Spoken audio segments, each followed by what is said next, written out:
CREC Instagram pages will usually post cathedral aesthetics, but then their church actually meets in a public school cafeteria.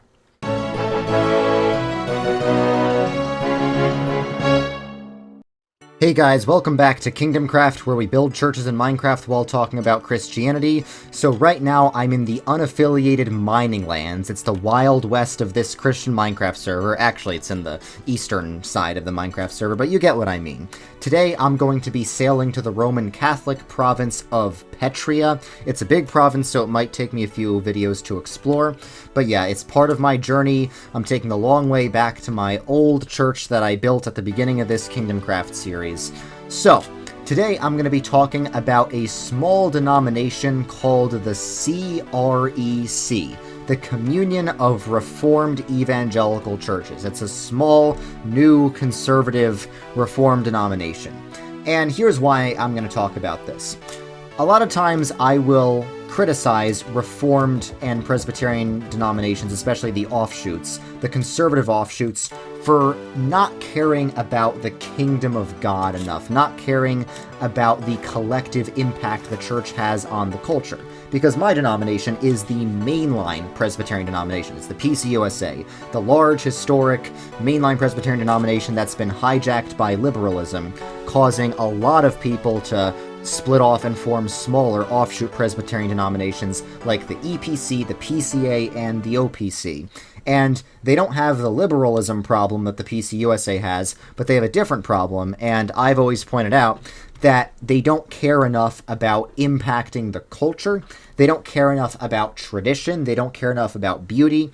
So like the PCUSA church will be this beautiful old historic building that tons and tons of generations of faithful men have dedicated their lives to. The achievements and names of Christians are literally inscribed in stone and stained glass on those churches. Really beautiful, amazing places. These mainline Protestant churches at the center of town. Tons of prominent townspeople have attended those places. But the preacher will be liberal and not care at all about the beliefs that church was founded upon. And then there will be a conservative church of that same theological tradition, like a conservative Presbyterian church in one of those offshoot denominations, but it's off on some side road. Its building is really ugly, minimalistic, and depressing, and nobody in the town knows about this place. You get what I mean. It's basically just a fractured group of individual believers, and they're faithful believers. And these conservative offshoots have been very good at reaching individual souls, but absolutely terrible at reaching institutions, absolutely terrible at reaching the culture. And absolutely terrible at preserving tradition. Usually these churches also are filled with contemporary style worship music that honestly makes me physically sick to listen to. Sometimes it makes me not feel like I'm connected to any part of a tradition. Speaking of tradition, I just landed in New Rome, the capital of the Roman Catholic province on this Minecraft server. So it seems like there is no denomination that is both conservative theologically and deeply connected to tradition and having a powerful impact on the culture.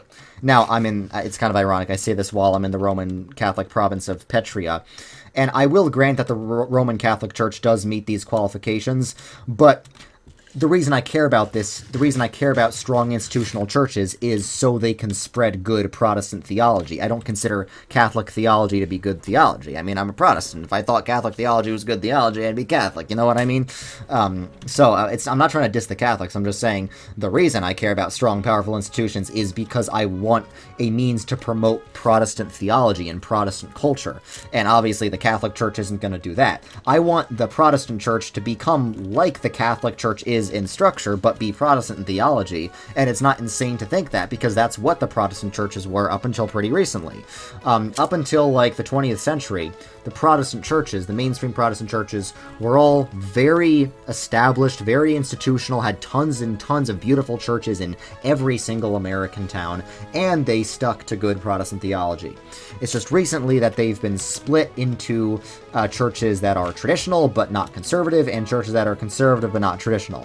So, A lot of people say, if I complain about this, why don't I just join the CREC? Because the CREC was formed by a bunch of people who, like me, recognized this problem. Like me, were conservative, but recognized that the conservative denominations had all but abandoned the Reformed traditions.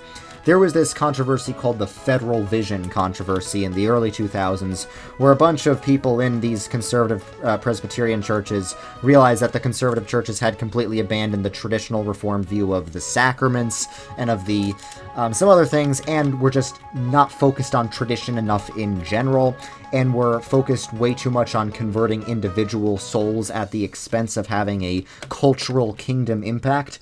So these people, their motivations are things I would agree with. But their solution was to create a double-degree offshoot denomination. I mean, they did kind of get kicked out of the PCA, but still. Their solution was to create a double-degree offshoot denomination, a denomination that PCA'd away from the PCA, called the CREC, the Communion of Reformed Evangelical Churches. So, what do I think about this denomination? I think the intentions behind this denomination were great. And I 100% agree with the intentions. Also, I think this denomination has produced some pretty good authors. Doug Wilson's a bit of a controversial figure, but he says a lot of things that need to be said, I think. I don't agree with everything Doug Wilson says, but I don't agree with everything anyone says, right? And Peter Leithart is another CREC figure, and he is brilliant. My PCUSA pastor frequently quotes Peter Leithart. I'm a fan of Peter Leithart. I think he's like the best of the CREC people. And there's James Jordan, who I've heard some good things from him. Some things he says are also a bit sus. I don't know. The point is, I'm trying to start with the good. There's a lot about the CREC I agree with in terms of ideas, but that's about where it ends. I agree with their intentions, because their intention is basically to rebuild what mainline Protestantism used to be. Their intention is to have massive, beautiful cathedrals. Their intention is to create Christendom 2.0. Their intention is indeed for the church to once again have a massive impact on society. But intentions aren't everything. Intentions are no good, in my opinion, if they don't actually bear fruit. For example, I intend to retake the PCUSA. I would like for my denomination to abandon its liberalism and become confessional again. But my intention doesn't mean squat if I don't actually achieve that. Well, of course, it wouldn't just be me achieving that. The only way it could ever happen is if lots and lots of people get on board, and that includes you. Or at least some of you. So yeah, intentions don't mean anything. I know the CREC intends to have basically everything I want the church to have. The problem is, I think their strategy is going to result in them being even less likely to achieve that than other denominations like the PCA. And here's a good example. I know this is trivial. I know everyone says I worship pretty buildings. I mean, I'm literally surrounded by pretty buildings that were created on my Minecraft server. Everyone says I worship pretty buildings, but I think pretty buildings are a good indicator of how developed and institutionally strong a church is. So the CREC focuses a lot more on talking about pretty buildings than a denomination like the PCA does. But the PCA actually has more pretty buildings than the CREC. The CREC says a lot of things about like architecture and stuff, and the PCA doesn't really.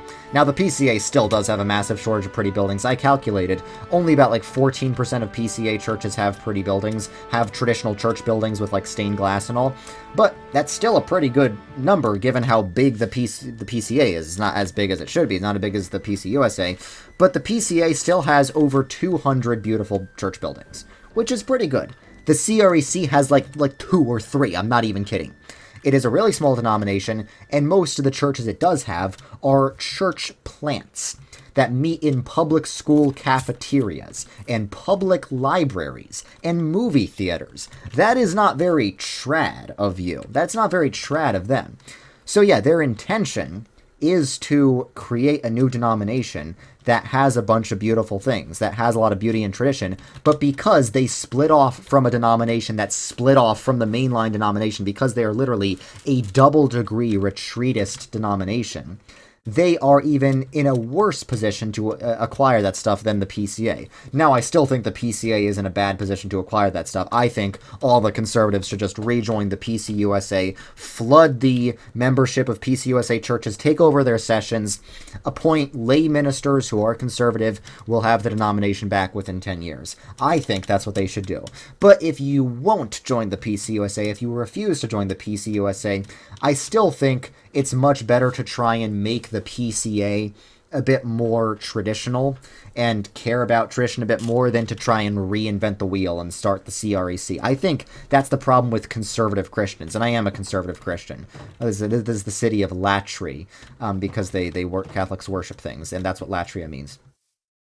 I mean, officially they only worship God, but and they always say, "Oh, we're not worshiping Mary, we're venerating her." And we're not just venerating Mary, we're like hyper venerating her. We're doing hyperdulia, but it's not latria, it's not worship. Anyway, so okay, this is Bienvenue à Latria. This is a very nice Catholic town over here. Anyway, so yes, the CREC is trying to acquire all this beautiful things. And the problem is, so many CREC people are post-millennial, so they have this unwarranted optimism that it's inevitable that the CREC will succeed in getting all the things they plan to get.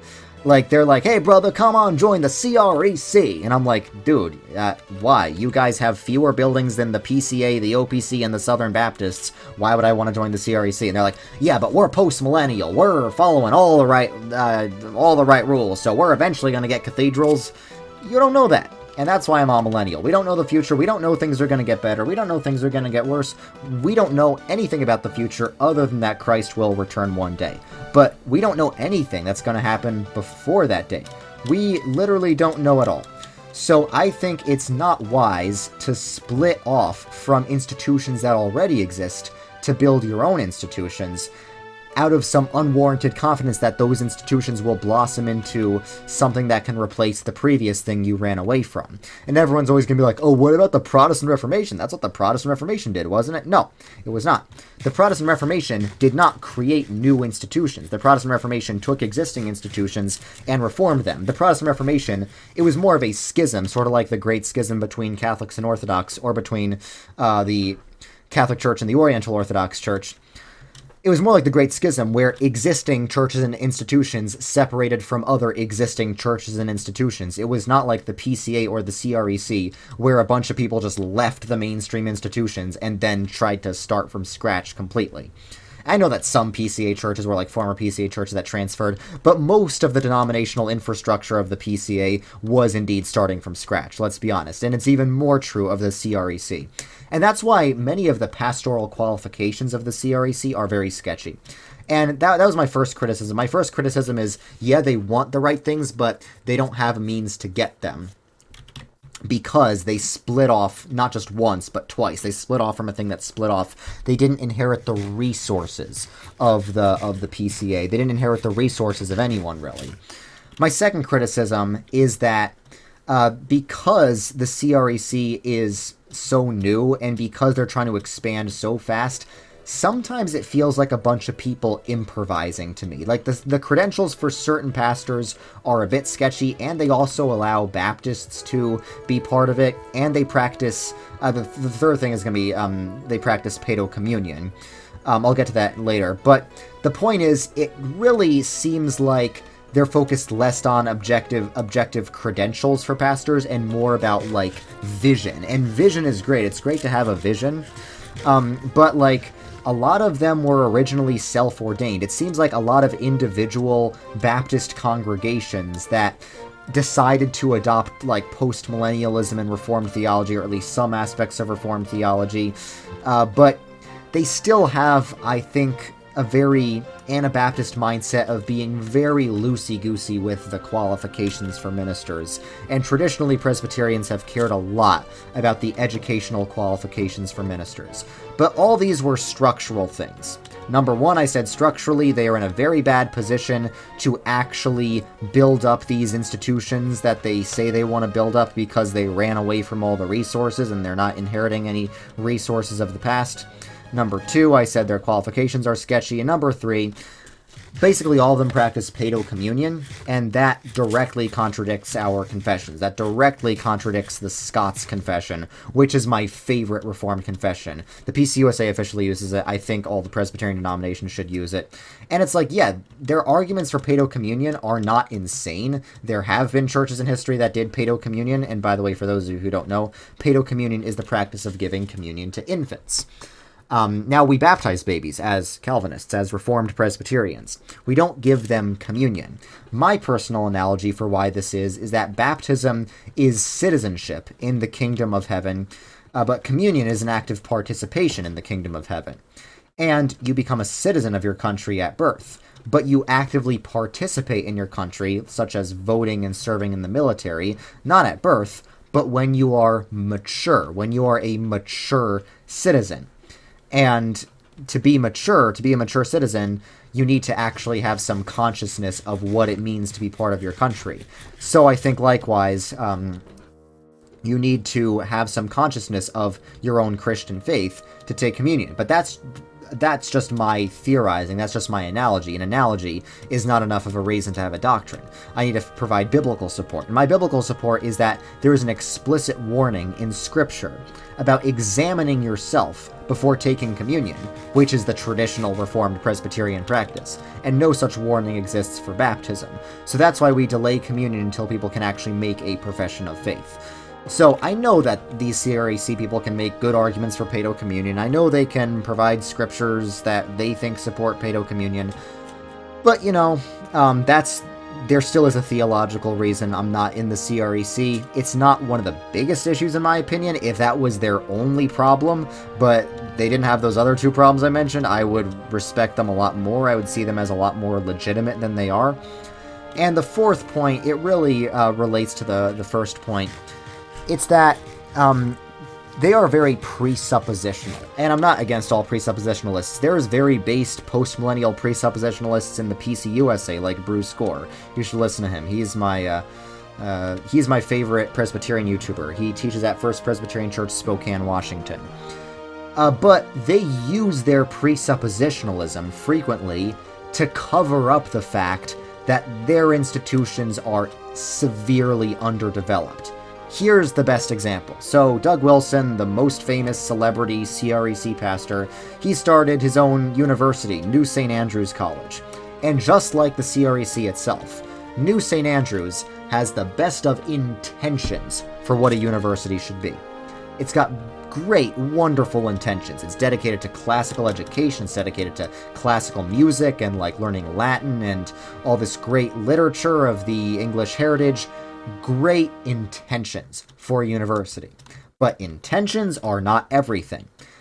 There is an objective quality to a university. There's an objective quality in terms of how developed the university is. How many resources does it actually have? How qualified specifically are the professors at this university? How highly accredited, how highly ranked is this university? And in that sense, New St. Andrews College is a joke. I'm sorry. I know that the people there are good Christians. I know they have good intentions, but intentions aren't everything. You need to actually yield results. It's a severely underdeveloped institution. It can't even afford a normal-looking college campus. In terms of rankings, in terms of accreditation, it's, several steps below third-rate New York State schools. And that's an objective fact, and anyone who does not have a pre-existing bias can see that. It is not an impressive institution by any means. Great intentions, and they say it's going to grow into something like the next Harvard. I've heard a lot of people unapologetically and unironically telling me it's going to be the next Harvard, but there's no evidence of that.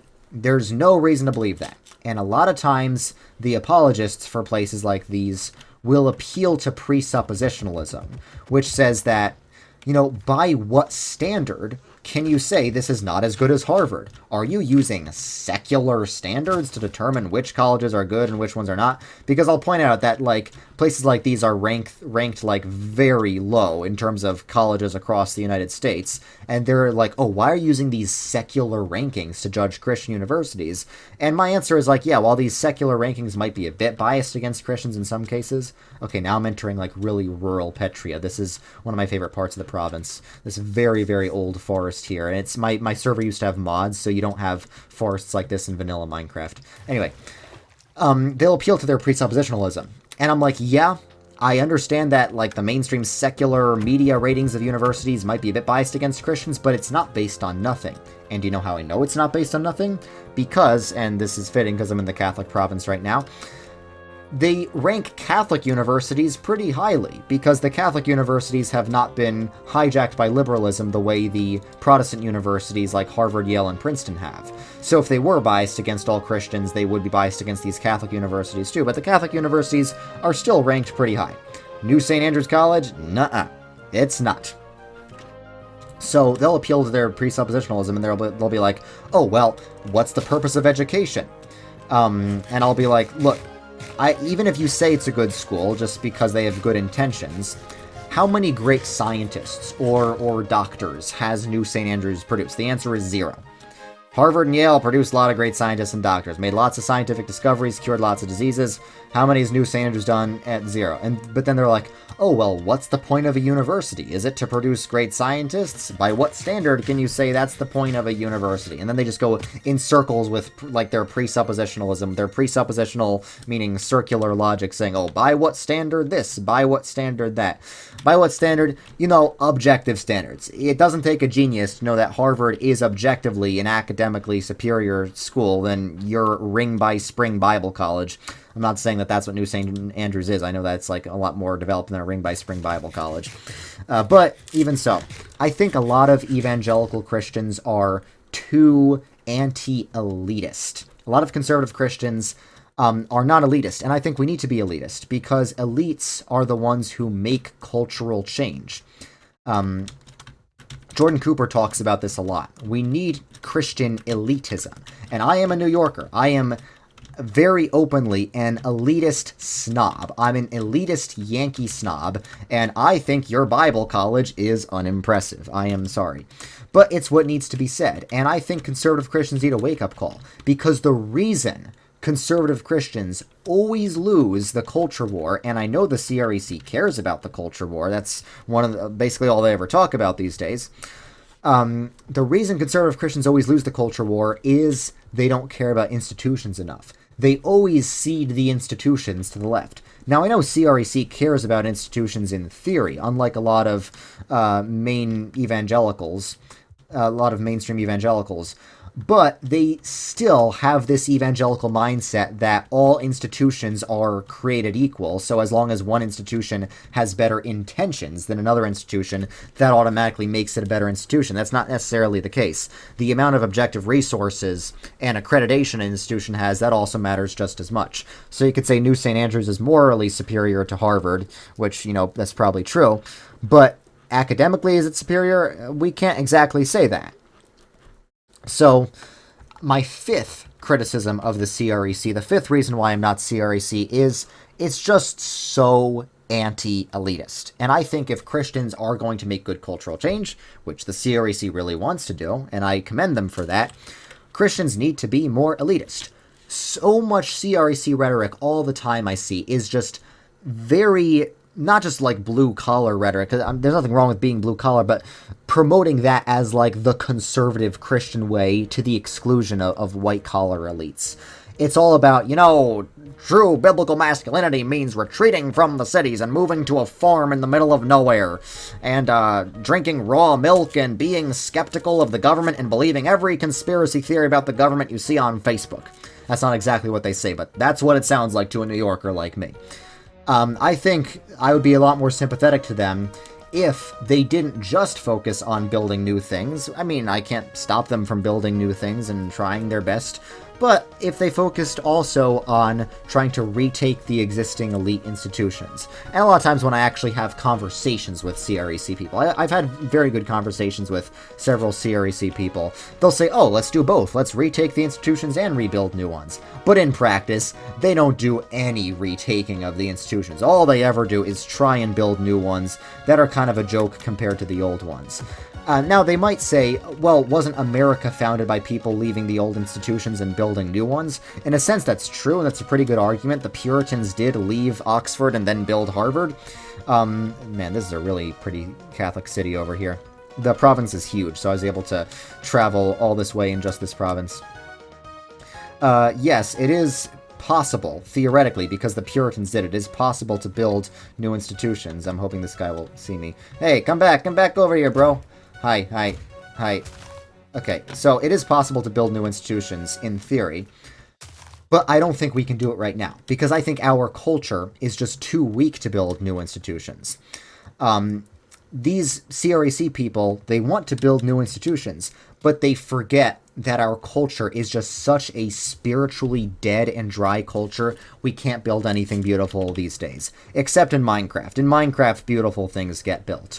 But just in the general broader culture, nobody is building new things, whether secular or Christian. No one is building new, beautiful things. And a lot of times these overly individualistic evangelicals, like people in the CREC, they think they're exempt from the cultural decay we see around us. But everyone in the culture is actually in the same pool. There's no peeing section of the pool. Evangelicals are still influenced by the cultural decay we're living through, even if they don't realize it. And there is cultural decay that affects everyone. An atheist living in a Christian culture will still be more able to build beautiful things than a Christian living in an atheist culture, because everyone is affected by their culture. That's why sewers built in 1900 look more like cathedrals than cathedrals built today. So, to recap, my 5 main criticisms of why I'm not CREC. Number 1, they have great intentions, but they're terrible at actually making those intentions a reality. Number 2, their pastoral qualifications are often sketchy at best. It seems like a bunch of dudes improvising who ordained themselves. Number 3, is that the whole paedo-communion thing. Number 4, they often use presuppositionalism to hide the fact that their institutions are severely underdeveloped, and they won't even address that fact, they'll just brush it off. And number 5, it's way too anti-elitist for an elitist Yankee like me. But I'm sure the CREC has still helped lead a lot of people to Christ, and has still helped a lot of people appreciate the Reformed tradition better, so I'm grateful for that. Most of my denomination reviews are not entirely positive or negative, and that's the same with this one. So thank you guys for watching, and I'll see you all later.